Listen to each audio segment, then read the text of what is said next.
Okay. So David Foster Wallace here at the top of three now. Um, Since, however, the assigned subject of this article is what it was like to attend the 2003 MLF, that's the Maine Lobster Festival that he was talking about at the beginning, first page, um, and thus to spend several days in the midst of a great mass of Americans, all eating lobster, and thus to be more or less impelled to think hard about lobster and the experience of buying and eating lobster, it turns out there is no honest way to avoid certain moral questions. So I really like that. He says he went to a whole, he was assigned, the magazine sent David Foster Wallace out to go and talk about this festival where people love eating lobster. And David Foster Wallace looks at all these people. He looks at all these, because the thing that makes the Maine Lobster Festival unusual is that lobster is cooked fresh, meaning that it's a living creature that is thrown into a pot of boiling water and cooked in front of you and then handed to you. And that's not true at there's a barbecue festival in New York you can go to. I go all the time. It's fucking great. But they don't kill the pigs in front of you. You just go and they give you, bacon. But the lobster festival is different because you're actually watching the lobsters get killed.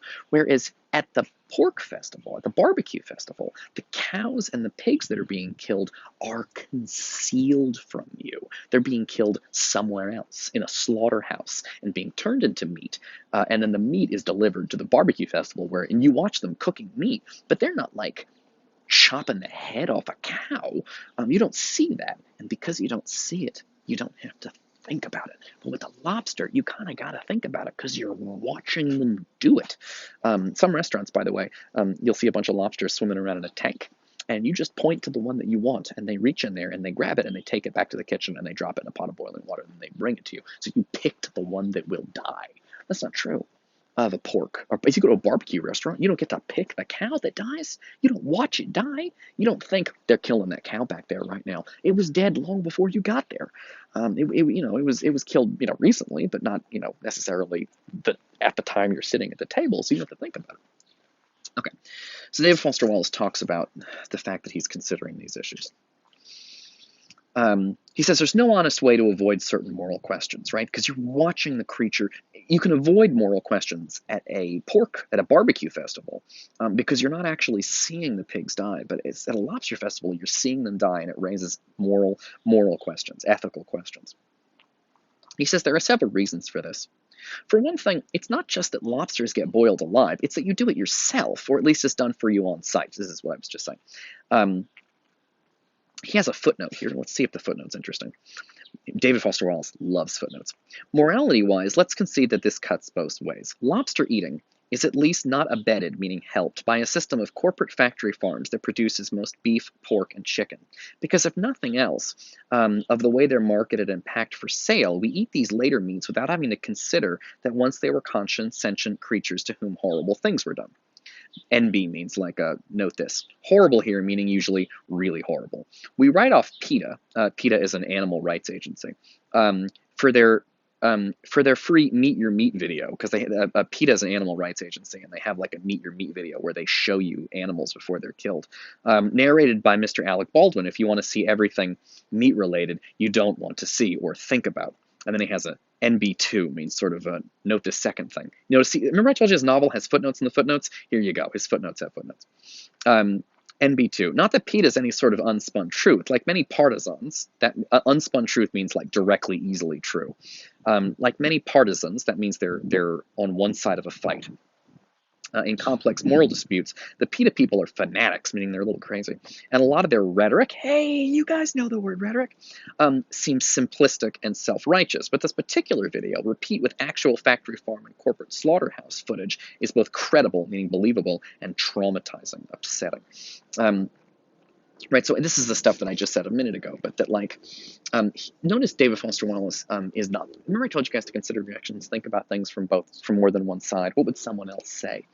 David Foster Wallace is so good at it that he literally has a thing in here where he says, they're being boiled alive, it's happening in front of you. And then he has a footnote where he says, maybe in some ways lobster eating is better because you actually get to see the animal die, whereas normally with, say, steak and pork and chicken, it's hidden from you.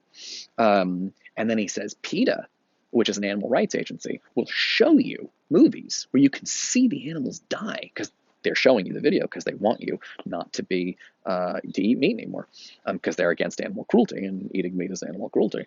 But then he has another footnote where he's like, but actually, PETA people are kind of crazy. They're a little insane, and they're sort of making this overly simplistic and crazy. So you see how he's managed to consider both sides of that footnote.